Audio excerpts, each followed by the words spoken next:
السلام علیکم ورحمۃ اللہ وبرکاتہ۔ میں ہوں آپ کی رائٹر ایمان فاطمہ۔ امید کرتی ہوں کہ آپ سب بالکل ٹھیک ٹھاک فٹ فاٹ ہوں گے، اور میں آج آپ سب کو دوبارہ سے اپنے چینل پر ایک نیو ناول کے ساتھ ویلکم کرتی ہوں، اور امید کرتی ہوں کہ جیسا پیار آپ نے مجھے میں تیرے قربان پر دیا ویسا ہی اس پر بھی دیں گے، اور آپ سب کی بہت ساری حوصلہ افزائی کی ضرورت ہے، اور میرے پاس ٹائم کی قلت بہت زیادہ ہے، تو آپ سب کو اگر کوشش کر کے روز ایپیسوڈ دے دوں تو ٹھیک ہے، ورنہ پھر ایک دن چھوڑ کر ایک دن کے بعد انشاءاللہ تعالی ایپیسوڈ دیا کروں گی، اور امید کرتی ہوں کہ آپ میری اس مجبوری کو سمجھیں گے۔ تو میں نیو ناول کے متعلق بتا دوں کہ یہ ناول بھی بہت زبردست سٹوری ہے اور آپ سب کو بہت زیادہ پسند آنے والا ہے۔ تو اس ناول کی مختصر یہ سٹوری ہے کہ اس میں ایک لڑکی اپنی زندگی میں بہت سارے مشکل حالات دیکھتی ہے، اور وہ ایک ایسے انسان سے شادی کرتی ہے جو کہ اپنی محبتوں میں بہت زیادہ شدت پسند ہے، تو وہ اس شدت پسندی میں اسے تکلیف اور ایذا دیتا ہے، اور جس کی وجہ سے وہ اپنے بچوں کو لے کر علیحدہ ہو جاتا ہے، اور یہ اپنی زندگی میں کیسی مشکلات دیکھتی ہیں یہ تو آپ کو ناول پڑھنے کے ساتھ ہی معلوم ہوگا۔ تو انشاءاللہ تعالی اس کی ایپیسوڈ آتی رہیں گی، تو آپ ہر ایپیسوڈ پہ کمنٹ کر کے مجھے بتائیے گا، اور اگر کسی بھی قسم کی آپ کو کمی کوتاہی نظر آئے تو آپ مجھے فوراً سے بیشتر ٹال کر کہہ سکتے ہیں، آپ میری رہنمائی کر سکتے ہیں، اس میں کوئی بھی مائنڈ کرنے والی بات نہیں ہے۔ تو اب ایپیسوڈ کی طرف جانے سے پہلے آپ سب سے ریکویسٹ کرتی ہوں کہ اگر آپ نے میرا چینل سبسکرائب نہیں کیا تو پلیز میرا چینل سبسکرائب کر دیجیے گا، اور بیل آئیکن پہ دبا کر ہر نئی آنے والی ویڈیو کو سب سے پہلے دیکھیے، اور بیل آئیکن پہ دبانے کا یہ فائدہ ہوگا کہ آپ کو ہر ویڈیو کا نوٹیفیکیشن وصول ہو جائے گا، اور آپ بڑی آسانی سے ایپیسوڈ کو ریڈ کر سکیں گے۔ اس کے علاوہ میرے ناول تربت دل اور میں تیرے قربان پلے لسٹ میں مکمل موجود ہیں، تو اس کا میں لنک ساتھ میں نیچے ڈسکرپشن میں بھی دیتی ہوں ہر بار، تو ڈسکرپشن میں تمام ایپیسوڈ اور مکمل ایپیسوڈ موجود ہیں دونوں ناولز کی، تو جنہوں نے ابھی تک ان ناول کو نہیں پڑھا تو وہ وہاں جا کر ان ناولز کو پڑھیں، اور مجھے کمنٹ سیکشن میں ضرور بتائیے گا کہ آپ کو وہ ناول بھی کیسے لگے۔ اور اس کے علاوہ میرے لیے دعا کرتے رہیے گا۔ تو اب بغیر کسی توقف کے آپ کو انتظار کروائے بغیر یہی کہوں گی کہ اب ایپیسوڈ کو ریڈ کیجئے اور مجھے بتائیے کہ آج کی ایپیسوڈ آپ کو کیسی لگی۔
دوبارہ سے پھر آپ سب سے ریکویسٹ کرتی ہوں کہ اگر آپ نے میرا چینل سبسکرائب نہیں کیا تو پلیز پلیز میرا چینل سبسکرائب کر دیجیے گا اور بیل آئیکن پہ دبا کر ہر نئی آنے والی ویڈیو کو سب سے پہلے دیکھیے، اور قسط پڑھنے کے بعد کمنٹ سیکشن میں جا کر مجھے بتائیے گا کہ آج کی ایپیسوڈ آپ کو کیسی لگی۔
دوبارہ سے پھر آپ سب سے ریکویسٹ کرتی ہوں کہ اگر آپ نے میرا چینل سبسکرائب نہیں کیا تو پلیز پلیز میرا چینل سبسکرائب کر دیجیے گا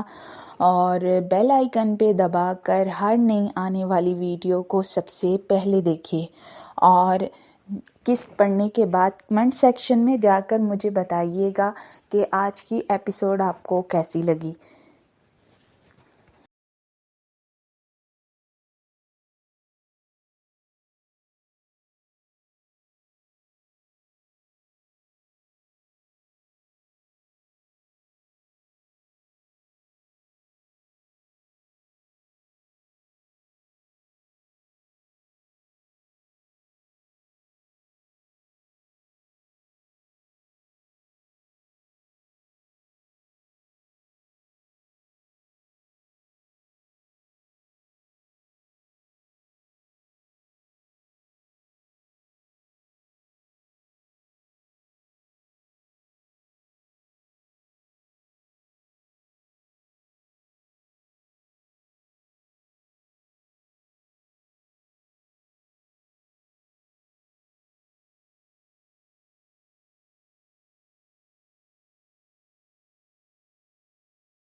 آج کے لیے بس اتنی ہی ایپیسوڈ. جانے سے پہلے پھر ریکویسٹ کروں گی کہ اگر آپ نے چینل سبسکرائب نہیں کیا تو پلیز میرا چینل سبسکرائب کر دیجیے گا اور بیل آئیکن پہ دبا کر ہر نئی آنے والی ویڈیو کو سب سے پہلے دیکھیے. بیل آئیکن پہ دبانے سے فائدہ یہ ہوگا کہ آپ کو میری ہر ویڈیو کا نوٹیفیکیشن وصول ہو جائے گا، جس کے بعد آپ بڑی آسانی سے ایپیسوڈ کو ریڈ کر سکیں گے. اور اس کے علاوہ جس نے تربت دل اور میں تیرے قربان نہیں پڑھا تو وہ نیچے ڈسکرپشن میں اس کا لنک موجود ہے دونوں ناولز کا، تو وہاں جا کر وہ ناول پڑھے اور اس کے بعد کمنٹ سیکشن میں جا کر مجھے بتائے کہ آپ کو اب تک کے میرے تمام ناول کیسے لگے، اور کسی بھی قسم کی اگر آپ کو کمی کوتاہی اس ناول میں بھی محسوس ہو تو مجھے ضرور بتائیے گا. آج کے لیے بس اتنا ہی. کل پھر انشاءاللہ تعالی حاضر ہوں گے. تب تک کے لیے اجازت دیجیے. اللہ حافظ.